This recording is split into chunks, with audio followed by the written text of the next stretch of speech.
میں نے آپ کو پہلے ابتدا میں بتایا، وہ عدلیہ ہو، وہ مقننہ ہو، وہ انتظامیہ ہو، ہر ادارے کو اپنی حدود و قیود میں جو قانون نے پابند کی ہیں، جب وہ اس کے اندر رہے گی تو فائدے میں رہے گی، آپ کی پوری عوام فائدے میں رہے گی۔ جب کوئی ادارہ بھی اپنی حدود کو کراس کرے گا اور اپنے لیے جو طے شدہ قواعد و ضوابط ہیں ان کو کراس کر کے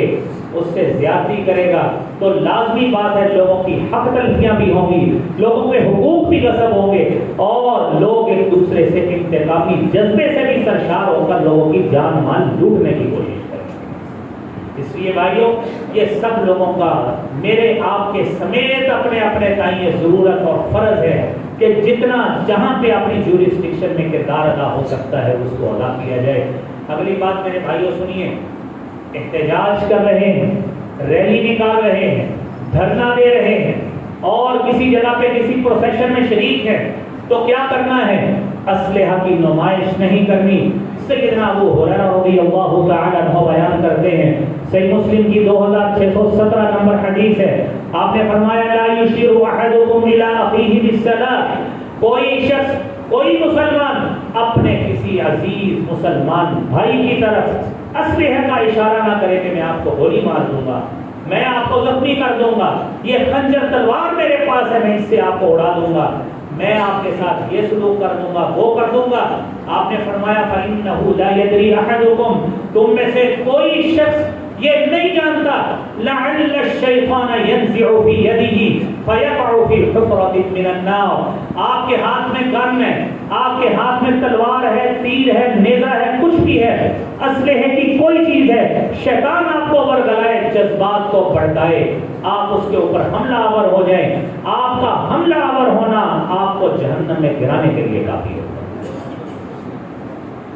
فَيَقَعُ فِي حُفْرَةٍ مِّنَ النَّارِ، آپ بعد میں بہانے بناتے پھریں، میں نے تو گولی چلانی نہیں تھی، میں تو اپنے دفاع میں آیا تھا، میں تو یہ آیا تھا، وہ آیا تھا۔ بعد کے بہانوں سے پہلے آج اس احتجاج کے میرے بھائیوں پوائنٹ کو نوٹ کر لیجئے کہ احتجاج کی صورت میں کوئی اسلحہ باز نہیں ہونا چاہیے، کیونکہ شیطان اس حوالے سے ورگلانے کو تیار بیٹھا ہے کہ آپ دو پارٹیاں، دو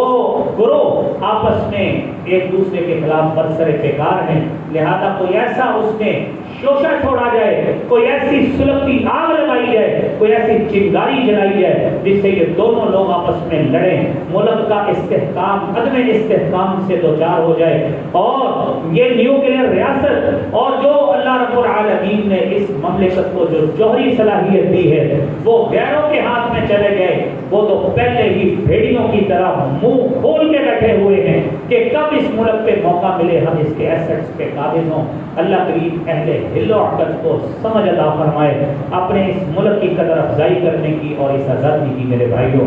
اگلی بات میرے عزیزو سنیے، نبی کریم صلی اللہ علیہ وآلہ وسلم نے فرمایا من اشار الی اخیہ بحدیدۃ، صحیح مسلم کی 2616 نمبر حدیث، جس شخص نے اپنے کسی مسلمان بھائی کی طرف لوہے کے ساتھ اشارہ کیا، یاد رکھیے گولی لوہے کی ہوتی ہے، گولی لوہے کی ہوتی ہے اور جن راڈز کے ساتھ گاڑیوں کے شیشے توڑے جاتے ہیں وہ بھی لوہے کا ہوتا ہے۔ فرمایا جس نے لوہے کے ساتھ اشارہ کیا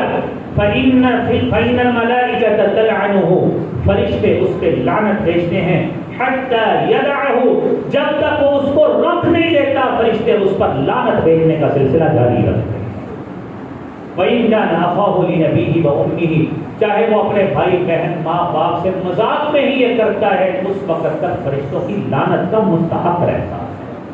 اللہ کریم ہمیں اس فتنے سے محفوظ فرمائے۔ میرے عزیزوں، میرے بھائیوں، آج اس فتنوں کے دور میں، احتجاج، دھرنوں، ریلیوں، انتشار کے دور میں، جب مارکیٹیں بند، جب بازار بند اور آئے دن کوئی ٹائر جلا کے سڑک بلاک کیے بیٹھا ہے، تو کسی آڑ میں بلاک کیے بیٹھا ہے، تو کسی آڑ میں بلاک کیے بیٹھا ہے،